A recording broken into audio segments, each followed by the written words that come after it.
எல்லோருக்கும் வணக்கம். வீட்டிலேயே ஐஸ்கிரீம் செஞ்சு சாப்பிடலாம் அப்படின்னு பிளான் பண்ணோம். அதுக்காக கடைக்கு போய் 3 ஃப்ளேவரில் ஐஸ்கிரீம் மிக்ஸ் வாங்கிட்டு வந்தோம். ஒன்று பார்த்தீங்கன்னா மேங்கோ, இன்னொன்று பட்டர்ஸ்காட்ச், இன்னொன்று கேதர் பிஸ்தா குல்ஃபி. அதுக்கப்புறமா ஐஸ்கிரீம் செய்கிறதுக்காக ஐஸ்கிரீம் ட்ரே, இதையும் கடையில் போய் வாங்கிட்டு வந்தோம். இந்த ஐஸ்கிரீம் நல்லா வந்துச்சா, என்ன டேஸ்ட்டில் இருந்துச்சு, வாங்க இதை இந்த வீடியோவில் பார்க்கலாம். வீடியோக்குள்ளே போகிறதுக்கு முன்னாடி எங்கள் சேனலை இது வரைக்கும் சப்ஸ்கிரைப் பண்ணாதவங்க மறக்காமல் சப்ஸ்கிரைப் பண்ணிக்கோங்க. இந்த ஐஸ்கிரீம் மிக்ஸ் ஒன்னொன்றும் 150 கிராம் எடை கொண்டது. இந்த பாக்ஸோட பின்னாடியே நாம் எப்படி ஐஸ்கிரீம் செஞ்சு சாப்பிடணும் அப்படின்னு செய்முறை விளக்கமும் கொடுத்துருக்காங்க. இந்த மிக்ஸை பாலோட கலந்து நாம் சூடாகவும் அப்படியே சாப்பிட்லாம். அப்படி இல்லாட்டி ஃப்ரிட்ஜில் வச்சு கூலிங்காகவும் குடிக்கலாம். அப்படி இல்லாட்டி ஐஸ்கிரீம் செஞ்சும் சாப்பிட்லாம். நாங்கள் ஐஸ்கிரீம் செஞ்சு சாப்பிட போகிறோம். இன்னைக்கு என்ன ஐஸ்கிரீம் செய்யலாம்? குல்ஃபி தான் பிடிக்குமா உனக்கு? எங்கே இருக்குது குல்ஃபி? நாங்கள் புதுசாக எதுவுமே ட்ரை பண்ணலங்க. அந்த பாக்கெட் பின்னாடி என்ன செய்முறை கொடுத்துருந்தாங்களோ அதை அப்படியே ஃபாலோ பண்ணலான்னு நினச்சோம். அதில் இருந்த ஒரு பாக்கெட்டுக்கு பார்த்தீங்கன்னா 1.5 லிட்டர் பால் எடுத்துக்கணும் அப்படின்னு போட்டிருந்தாங்க. நாங்கள் இப்போது 1/2 லிட்டர் பால் தான் எடுத்திருக்கோம். அதனால் அந்த மிக்ஸில் இருந்து கரெக்டாக 3ல் 1 பங்கு பவுடரை எடுத்து அந்த பாலோட மிக்ஸ் பண்ணிக்கிட்டோம். இந்த மிக்ஸ்லேயே சுகர் ஆட் ஆகிருக்கு. அதனால நம்ம எந்தவித எக்ஸ்ட்ரா சுகரும் ஆட் பண்ண வேணாம் அப்படின்னு அந்த மிக்ஸ் பின்னாடியே போட்டிருந்தாங்க. அதனால் நாங்கள் ஜீனி எதுவுமே ஆட் பண்ணவே இல்லை. அப்படியே மிக்ஸை ஓப்பன் பண்ணி அதில் 3ல் 1 பங்கு எடுத்துக்கிட்டோம். அதை 1/2 லிட்டர் பாலில் கலந்து நல்லா மிக்ஸ் பண்ணிக்கிட்டோம். இந்த மாதிரி மிக்ஸ் பண்ணும்போது எந்தவித கட்டி அப்படி இல்லாமல் கொஞ்சம் நல்லா கலக்கிக்குங்க. நல்லா கலக்கிட்டே இருந்தீங்கன்னா நல்லா மிக்ஸ் ஆகிடும். பார்த்தாலே உங்களுக்கு தெரியும். இப்படி மிக்ஸ் பண்ணி முடித்த பிறகு இந்த பாலை அப்படியே எடுத்துகிட்டு போய் ஸ்டவ்வில் வச்சிடணும். ஸ்டவ்வை பார்த்தீங்கன்னா மீடியம் ஃப்ளேமில் வச்சுக்கோங்க. வச்சுக்கிட்டு பால் கொதிக்கிற வரைக்கும் கரண்டியை வச்சு நல்லா மிக்ஸ் பண்ணி விட்டுக்கிட்டே இருங்க. அப்போ தான் நல்லா அந்த மிக்ஸ் பாலோட கரையும். ரொம்ப நேரம் வேணாம், பால் நல்லா பொங்கி வந்தால் போதும். அது வரைக்கும் நீங்கள் இந்த மாதிரி மிக்ஸ் பண்ணிக்கிட்டே இருங்க. ஒரு 5 நிமிஷத்தில் பால் நல்லா பொங்கி வந்துடும். அதுக்கப்புறம் ஃப்ளேமை சிம்மில் வச்சுக்கோங்க. சிம்மில் வச்சு கொஞ்சம் நேரம் நல்லா கிண்டிக்கிட்டே இருங்க. இப்போ பார்த்தீங்கன்னா இது ஒரு ஹோமோஜினியஸ் மிக்ஸாக உங்களுக்கு தெரியும். அந்த டைமில் அப்படியே இறக்கி வச்சுக்கோங்க.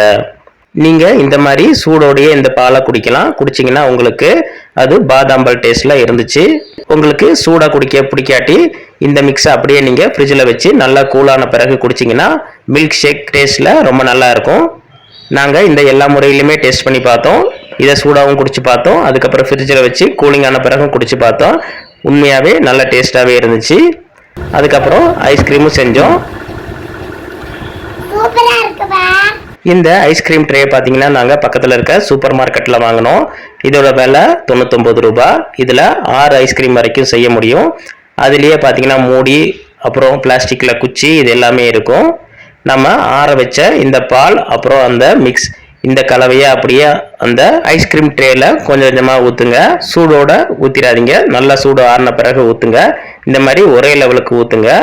ரொம்ப மேலே ஹைட் வரைக்கும் ஊற்றிடாதீங்க. ஓரளவுக்கு 3/4 லெவலுக்கு ஊற்றி அதுக்கப்புறம் அதை எல்லாத்தையுமே க்ளோஸ் பண்ணி வச்சு ஃப்ரீசரில் கொண்டு போய் வச்சுக்குங்க. இந்த ட்ரேவே பார்த்தீங்கன்னா ரொம்ப கலர்ஃபுல்லாக அழகாக இருக்கும். இந்த மூடியில் ஒவ்வொன்றுமே ஒவ்வொரு கலரில் அழகாக இருந்துச்சு. பார்க்குறதுக்கு நம்மளுக்கு ரொம்ப இன்ட்ரெஸ்டிங்காக இருந்துச்சு இதை செய்யும்போது. இப்போ எல்லா இடங்கள்லையுமே ஐஸ்கிரீம் பார்த்தீங்கன்னா கிடைக்கும். ஆனாலும் நம்ம வீட்டிலேயே இந்த மாதிரி செஞ்சு சாப்பிடும்போது நம்மளுக்கு கொஞ்சம் சந்தோஷமாக இருக்கும்.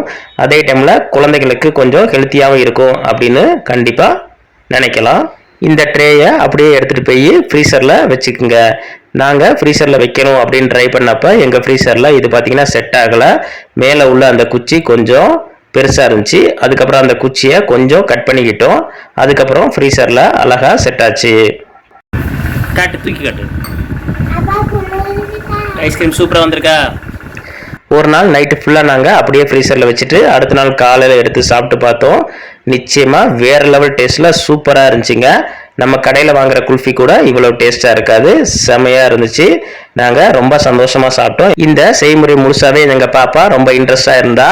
அவளுக்காக தான் இதை வாங்கி நாங்கள் செஞ்சோம். அவள் ரொம்ப இன்ட்ரெஸ்டாக சாப்பிட்டா. ரொம்ப நல்லா இருந்துச்சு அப்படின்னு சொன்னது எங்களுக்கு ரொம்ப சந்தோஷமாக இருந்துச்சு. ஓகே ஃப்ரெண்ட்ஸ், இந்த வீடியோ பிடிச்சிச்சின்னா நீங்களும் இதே மாதிரி ஐஸ்கிரீம் ட்ரே வாங்கி இந்த ஐஸ்கிரீம் மிக்ஸை வாங்கி கொஞ்சம் செஞ்சு பாருங்கள். செஞ்சு பார்த்துட்டு கமெண்ட்ஸில் எப்படி வந்துச்சு அப்படின்னு எங்கள் கூட ஷேர் பண்ணிக்கோங்க. இந்த வீடியோ பிடிச்சிச்சின்னா இந்த வீடியோவை லைக் பண்ணிக்கோங்க. எங்கள் சேனலையும் மறக்காமல் சப்ஸ்கிரைப் பண்ணிக்கோங்க. ஓகே ஃப்ரெண்ட்ஸ், தேங்க்ஸ் ஃபார் வாட்சிங். பை.